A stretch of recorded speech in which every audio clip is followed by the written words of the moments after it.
কাকদ্বীপে সারা Bangla mid day meal কর্মী ইউনিয়নের বিক্ষোভ ও ডেপুটেশন অচল জনজীবন। কাকদ্বীপে কাঠফাটা রোদের মধ্যে 117 নম্বর জাতীয় সড়ক অবরোধ করে বিক্ষোভ। আটকে পড়ল অ্যাম্বুলেন্স, পুলিশ গাড়ি, বিভিন্ন যানবাহন। পুজোর মাস অর্থাৎ অক্টোবর মাসের কাজের মজুরি, উৎসব ভাতা, ছাত্রছাত্রীদের খাদ্য বরাদ্দ বৃদ্ধি 10 মাস নয় 12 মাসের বেতনের দাবিতে ও কাকদ্বীপ মহকুমার বিভিন্ন স্কুলে কর্মরত মিড ডে মিল কর্মীরা ডেপুটেশন দিতে কাকদ্বীপ বিডিও এবং মহকুমা শাসকের কাছে। তাদের দাবি, যখন তখন কর্মী বা গ্রুপকে ছাঁটাই ও হয়রানি করা যাবে না, নানাভাবে তাদের উপর অবিচার চলে, অবিলম্বে সেগুলো বন্ধ করতে হবে। এই সমস্ত দাবি নিয়ে আজ মহকুমা শাসকের কাছে বিক্ষোভ প্রতিবাদে ডেপুটেশন দিতে এলেন মিড ডে মিলের সাথে জড়িত কর্মীরা।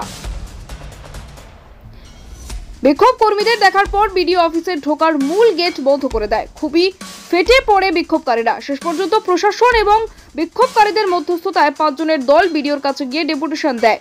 গেটের বাইরে আটকে পড়ে বিভিন্ন প্রশাসনিক কাজে আসে সাধারণ মানুষরা। কাকদ্বীপ থেকে গোপাল সিলের রিপোর্ট, ডিএন নিউজ বাংলা। কাজ করে সমসংখ্যক দিন শিক্ষক এবং অন্যান্য শিক্ষক কর্মচারীদের মতো।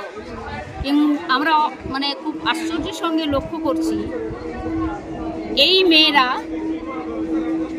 10 মাস টাকা পায়, 2 মাসের বেতন কেটে নেওয়া হয়।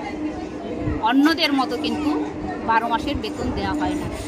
পুজোর মাস অর্থাৎ অক্টোবর মাস এবং মে মাসে এদের বেতনবিহীন সংসার চালাতে হয়, অনাহারে অর্থাহারে।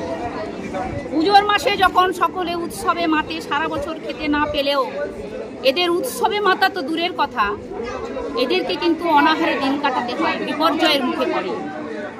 ফলে আমরা জানি সরকার খাটিয়ে নিয়ে এদেরকে বেগার খাটিয়ে নেয় এবং খাটিয়ে নিয়ে টাকা দেয় না। একটা আইন আছে দেশে, সেই আইন অনুযায়ী কাউকে খাটালে তার মজুরি দিতে হয়।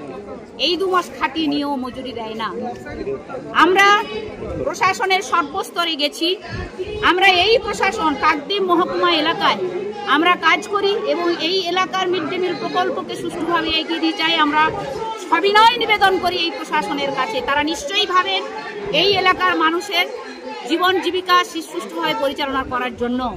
যেখানে তারা পুজোতে 2-3 দিন পুজোর আনন্দে মাতবার জন্য পুজো কমিটিকে 85,000 থেকে 1,20,000 টাকা তারা বাড়িয়ে দেয়, সেখানে এই কর্মীদের পুজোর মাসের বেতনটুকু দেয় না। ফলে তাদের কাটাতে হয় বিনা এতে।